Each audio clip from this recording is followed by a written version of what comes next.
असून का फगवा ना छोड़ो भैया देव हमारा फगवा भला से देव वा बुरा से देवजी देव हमारा फगवा या पारंपरिक लोकगीतावर नृत्य करत ढोल बासरीच्या सुरांनी मेळघाटातील रस्ते व आसमंत निनादला असून मेळघाटातील अतिदुर्गम भागातील युवक युवतींच्या टोळ्या मंगळवारपासून रस्त्यावर उतरल्या असता 2 एप्रिल रोजी पंचमीला शेवट होणार आहे. या उत्सवातच उपवर मुलं-मुली आपल्या जीवनसाथी पसंत करतात. मेळघाटातील प्रमुख सण म्हणजे होळी. प्रामुख्याने आदिवासी जमातीची प्राचीन काळापासून चालत आलेली संस्कृती. मेळघाटमध्ये होळी सणाला फार महत्त्व आहे. इथल्या आदिवासी जमातीमुळे पारंपरिक लोकनृत्य, लोकगीते व इथली पारंपरिक संस्कृती प्रत्येकाच्या मनाला भावणारी व जाणून घेण्यासारखी आहे.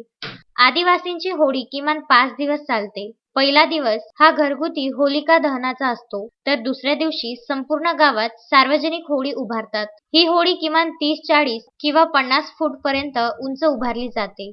होळीची पूजा करून त्याभोवती पारंपरिक लोकनृत्य केल्या जाते व नंतर सार्वजनिक होलिका दहन करतात. तिसरा व चौथा दिवस असतो हा धुलीवंदनाचा. या दरम्यान रंग खेळून घरोघरी फगवा गीत म्हणत धान्य किंवा पैसे मागितले जातात किंवा रस्त्यावर काही मुले-मुली, महिला मिळून प्रत्येक येणाऱ्या जाणाऱ्याला फगवा मागतात.